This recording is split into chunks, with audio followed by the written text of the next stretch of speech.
যেই জাহান্নামে কঠোর মনের ফেরেশতা আছেন, লা ইয়াসুনাল্লাহা মা আমারহুম ওয়া ইয়াফআলুনা মা ইউমারুন, আল্লাহ পাক তাদেরকে যে আদেশ করেন সে আদেশ পালনে তারা বিন্দুমাত্র ভ্রুক্ষেপ করে না, মানে বিন্দুমাত্র গাফিলতি করে না।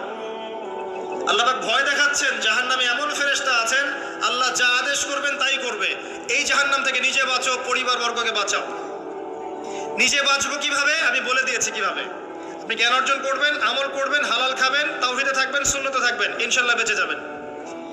পরিবার বর্গকে বাঁচাবেন কিভাবে? আসেন শুরু করি, শুরু থেকে। শুরুটা হবে আপনার বিয়ে দিয়ে।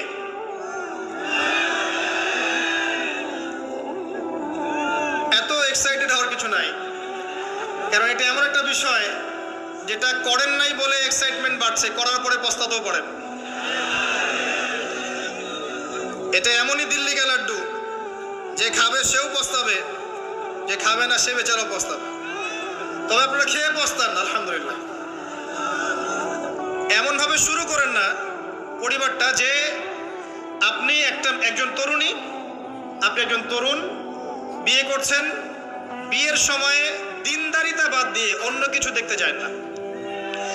যদিও বা অর্থ সম্পদ, বংশমর্যাদা, সৌন্দর্যের কথা হাদিসে এসেছে, হাদিসটা এমন নয় যে তোমরা 4টা গুণ দেখেই বিয়ে করবে, এমন নয়।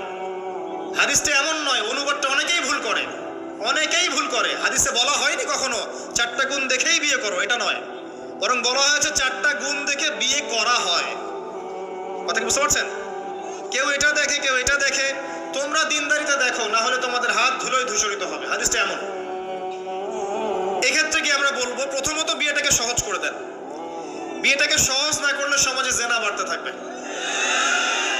এবং জেনা বাড়ার কারণ আছে। যখন পর্নোগ্রাফিটাতে ফ্রি অ্যাক্সেস দেওয়া হয়েছে, মানুষ রাতের বেলা পর্ন দেখতে পারে, কেউ বাধা দেওয়ার নাই। উপরের সেকশন থেকে কিন্তু এটাকে বন্ধ করে দেওয়া যেত। পৃথিবীর অনেক কান্ট্রি আছে যেখানে অনেক কিছু চলে না। চাইনিজরা ফেসবুক ইউজ করে না, করে? ওরা কি উন্নত জাতি না? ওরা তো এখন আমেরিকাকে যদি বলে ওঠো উঠবে, আমেরিকাকে বসতে বলে বসবে। ওরা এমন জায়গায় চলে গেছে। ইউক্রেন ইস্যু নিয়ে আমেরিকা, ন্যাটো আর এই ব্রিটেন আর ফ্রান্স আর ইসরায়েল কিছুই করতে পারবে না ইনশাআল্লাহ, বিকজ এখানে একটা বড় অ্যালায়েন্স আছে চায়না এবং রাশিয়া। কিছুই করতে পারবে না। বরং এর উদ্দেশ্য, যে উদ্দেশ্যে এটা কাজ করেছিল তারা, এটাতে সফল হবে না তারা ইনশাআল্লাহ। আজকের টপিক এটা না, আমি এদিকে যাচ্ছি না। মূল বিষয়টা হচ্ছে যে সহজ করতে হবে বিয়েটাকে। উপযুক্ত বয়স হয়ে গেলেই একটা উপার্জনের সোর্স খুঁজবেন আগে। বেকার অবস্থায় বিয়ে করতে যায় না, উপার্জনের সোর্স খুঁজবেন, তারপরে আপনি আপনার পরিবারকে বলবেন আমার বয়স হয়েছে, আমাকে বিয়ে দাও। এবার আসেন, বিয়ের সময় দিনদারিতা ছাড়া অন্য কিছু দেখতে যায় না। এরপরে যদি সে সুন্দর হয় বা সুন্দরী হয় বা ভালো বংশের হয়, অথবা দেখা যায় যে ভালো টাকা পয়সা ওলা ইত্যাদি ইত্যাদি, এটা আপনার নূরুন আলা নূর, এটা বোনাস। কিন্তু এগুলো যদি নাও থাকে, শুধু দিনদারিতা থাকে, আপনি রাজি হয়ে যান। পরিবারের কর্তাদেরকেও বলবো যে মেয়ে বিয়ে দেওয়ার সময় ছেলের টাকা পয়সা দেখতে যায় না, ছেলের স্ট্যাটাস দেখতে যায় না বেশি বেশি।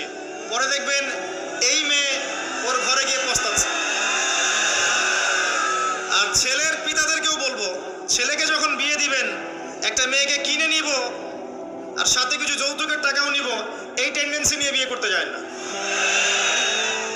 ওই বিয়েতে বারাকা বেশি, যেখানে খরচ কম, যেখানে বেশি হট্টগোল নাই। চট্টগ্রাম অঞ্চলের বিয়ের মতো না। একটা বিয়েতে মনে হয় 40-50 লাখ টাকা খরচ করে ফেলায়। গেটই সাজাবে বলে 4-5 লাখ টাকা খরচ করেছে। এই 5 লাখ টাকা দিয়ে, এই 5 লাখ টাকা দিয়ে আর মনে হয় 10টা-20টা পরিবারকে বিয়ে দেওয়া যাবে। হ্যাঁ, লোহার আংটি দিয়ে বিয়ে করেছে সাহাবী। লোহার আংটিও নাই তোমার বাসায়? বলছে না ইয়া রাসূলুল্লাহ, লোহার আংটিও তো নাই আমার বাসায়। তাহলে কি করবা? কোরআনের কয়টা সূরা জানো? যে এই সূরাগুলো জানি, এগুলো শিখিয়ে দিও, যাও, মোহর হয়ে গেছে। কত সহজ বিয়ে, কত সহজ। আর এখন যেটা হয়, মেয়ে খুঁজবে দিনদার বিল গেটস, আর ছেলে খুঁজবে দিনদার ক্যাটরিনা। কথা বুঝতে পারছেন? প্রিয় ভাইয়েরা, দিনদারি থেকে প্রাধান্য দেন, আর কিচ্ছু না। আপনি সফল হবেন ইনশাআল্লাহ, শান্তি পাবেন। এবং